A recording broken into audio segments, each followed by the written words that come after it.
Ajib, ajib. Paling ruwet emang pembahasan makhluk itu.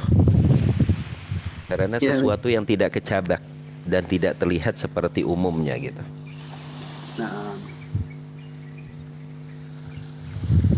so,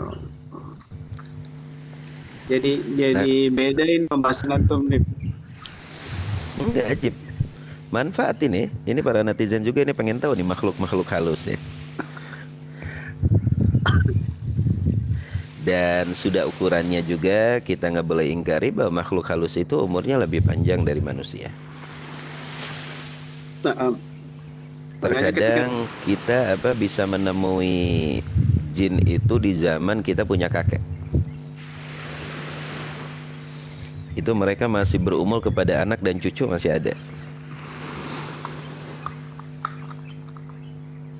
karena mereka itu mengikuti dari datuknya sebenarnya Habib, yaitu nenek moyangnya yaitu iblis, di mana mereka ini, di mana iblis itu minal mubdarin, termasuk yang ditangguhkan umurnya saat kiamat, sehingga pembentukannya otomatis akan berumur yang juga. Menjadi ujian ya bagi manusia ya. Nah, Bisa nggak jin wujud jadi manusia asli? Itu ada yang bertanya dari Handalah. ya nggak ada, karena unsurnya sudah berbeda. Kalau masuk ke tubuh manusia dan em, bersarang di tubuh manusia, ya ada yang menjadi karakter. Maya su'andikul qayyid lahu syaitanan fahuwa lahu qarin kan. Jadi sifat dan karakternya jadi sahabatnya. Cuma mereka bisa menyerupai, bisa Ustaz. Cuma Bisa. ya itu tidak akan sempurna. Tidak akan sempurna. Ya Menyerupai materinya, siapapun bisa. Cuma tidak materinya akan belum. sempurna seutuh manusia gitu. Tuh. Di dalam mimpi pun juga demikian Habib. Di dalam mimpi pun yang Ana pernah baca itu, bahkan beberapa pengalaman-pengalaman di dunia pengobatan ruqyah dari mimpi-mimpi, di antara cara kita mendiagnosa itu dengan mimpi juga Habib. Itu rata-rata mereka bermimpi wali itu mesti ada yang beda. Maksudnya ini wali diikuti sama jin dalam mimpinya itu dan ngomong macam-macam di situ. Ada fisik yang beda dari wali yang sesungguhnya. Ada. Ya makanya yang dikatakan oleh ulama kan laqad khalaqnal insana fi ahsani taqwim. Makhluk yang paling sempurna itu di dalam bentuk haikalnya, bentuknya itu kita manusia. Makanya jikalau jin itu menyerupai siapapun dari kalangan manusia tidak akan sempurna. Pasti ada titik yang berbeda. Tidak akan sempurna seperti makhluk yang diserupainya. Nah ini menunjukkan mereka orang bisa yatasyakal bi ashkalin, berbentuk dengan bentuk bentuk Mukhtalif. Nah, apapun. Nah menunjukkan yaitu man ra'ani fil manam faqad ra'ani haqqan. Barang siapa yang melihat aku, kata Nabi, di dalam mimpi, maka sudah dipastikan dia melihat aku dalam keadaan danta, yaitu aku. Fa inna syaitan la yatamatsalu bi. Sesungguhnya syaitan tidak bisa menyerupai aku, itu khususiyah. Kalau selain baginda Nabi Yuna Muhammad bisa diserupai. nah, Masya Allah. Ada beberapa kasus di mana seorang itu eh, suaminya itu pergi, kemudian dapat seminggu, balik lagi, minta jatah batin gitu kan. Nggak lama dapat hari itu juga dia keluar dan dapat seminggu suaminya pulang lagi. Ditanya, loh kok kamu pulang-pulang terus mas? Loh kapan saya pulang? Baru ini pulang gitu. Ternyata yang pertama itu bukan suaminya. Jin. Cik, kita nemui kasus itu banyak, Bib. Anjir. Ya karena mereka orang jahil, mempunyai nafsu seperti kita, seperti manusia jahil, mempunyai nafsu rakus. Untuk Sampai sifat sama sampai seperti ada yang kita. melahirkan, Habib. Kita menemukan Ah, kasus yang melahirkan, tapi eh, badannya itu berbulu. ya pasti ada yang kurang kan ya, pasti ada yang kurang ya. Ya seperti Ratu Bilqis kan ya seperti itu ya. Salah satu Iya, orang tuanya kan dari kalangan jiniyah itu.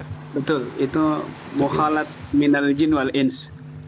Ratu Balkis itu. Dan itu kan menjadi ikhtilaf itu di dalam madhab Imam Syafi'i antara Romli dan antara Imam Ibnu Hajar. Kalau Imam Ibnu Hajar mutlak tidak boleh manusia menikah dengan jin. Kalau Imam Romli memperbolehkan, tapi dengan syarat tak kala aget itu jinnya itu menyerupai, terwujud dan bisa disaksikan oleh wali dan kedua syahid, dua yang menjadi saksi.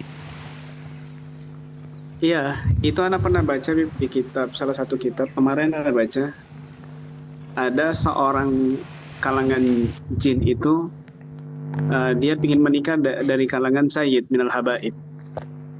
Nah, kemudian dari kalangan habaib ini nggak mau gitu kan, maunya sama manusia, dan indana banyak ikhtilaf gitu. Akhirnya datang ke salah satu mufti, dia bilang menurut Hanafi nggak boleh karena unsurnya berbeda gitu. Terus tapi yang jin ini menjawab, wa nahna minasyawafi' lasna minal Hanafi. Kami ini dari madhab Syafi'i, bukan Hanafi gitu. Maka dari madhab Syafi'i ada yang membolehkan jin menikah dengan manusia. Yaitu pendapat Romli itu, Imam Romli itu. Oh, Anda baru dengar ini ternyata dari Imam Romli. Luar biasa. Para netizen ini sekarang ditayangkan tentang jin dan jun ya. Cuma Anda penasaran Habib. Ini pemikiran Anda sendiri, Habib. Ya bisa salah juga. Tadi tentang hadis yang tadi Habib, inna iblis yada'u arsyahu ala iblis. Iblis itu meletakkan singgasananya di lautan Habib. Alalma. Alma ini kan di sini bisa juga al-ma'rifah atau al-tadkir, menunjukkan tentang sesuatu yang sudah ditentukan gitu, lautan yang mana gitu kan. Karena mencari itu komentar-komentar para ulama belum dapat Habib. Lautan ini laut mana? Iya, untuk posisi tempat intinya kan. Cuma kalau untuk aqwal ulama ya seperti wasul silati syayatin itu kan kebanyakan pendapat itu ditaruh di pojok-pojokan laut gitu. Kan Iya. Jin itu diikat ya. Mereka diikat ketika datang bulan suci Ramadan.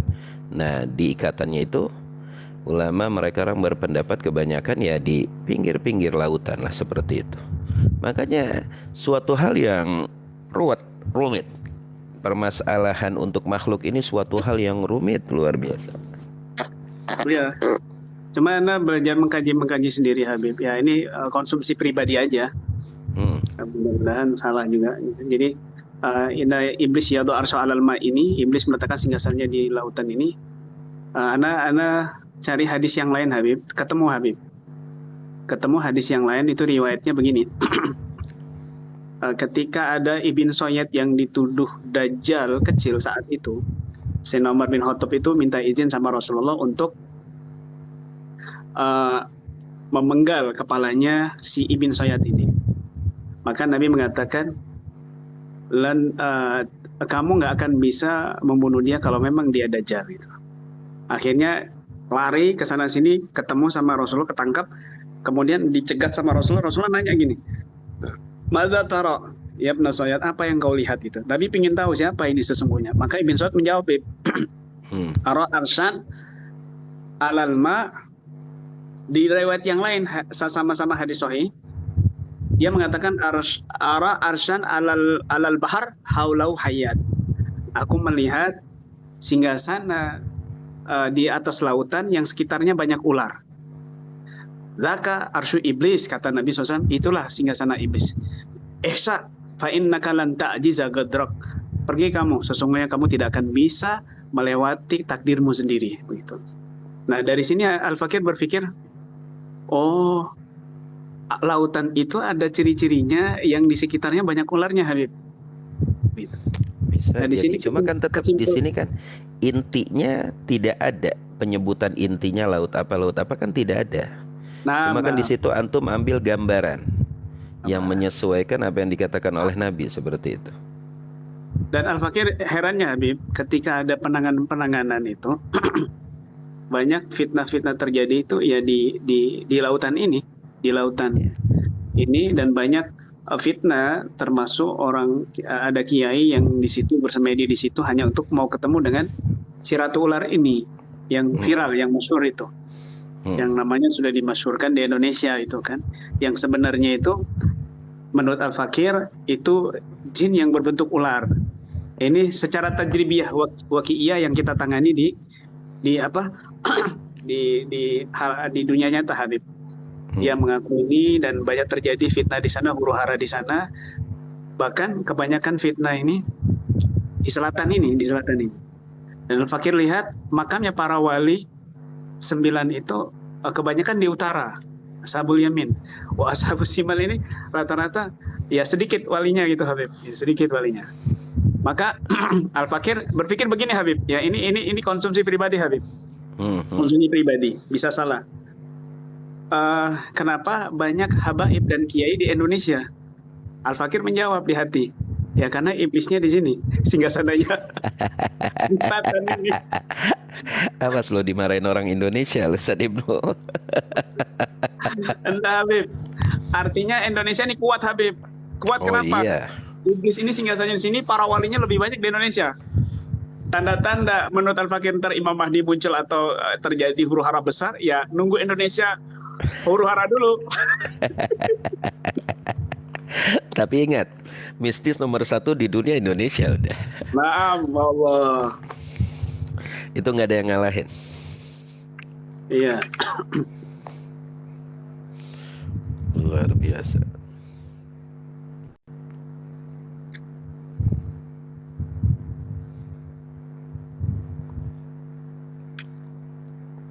Ustaz Ibnu, ini yang terakhir ya. Al-Fakir mau ke Jonggol ya.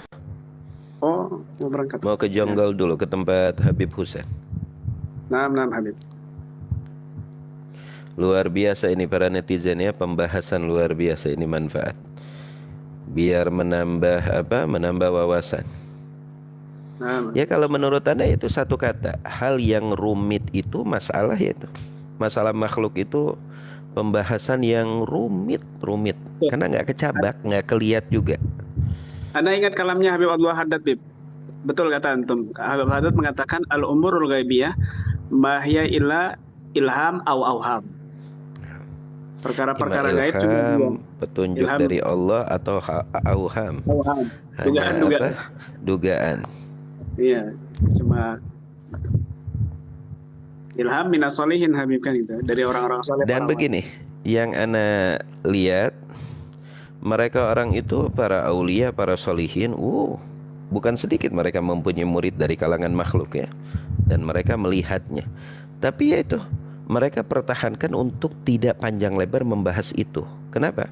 Karena pertama rumit, yang kedua tidak akan sanggup otak-otak awam ini menerima itu, percuma. Sulit untuk sanggupnya, sulit. Kecuali yang benar-benar muta'alimin ya. Dia emang pengen mengetahui, pengen belajar. Jadi jarang sekali pembahasan-pembahasan yang lari kerana itu tuh jarang.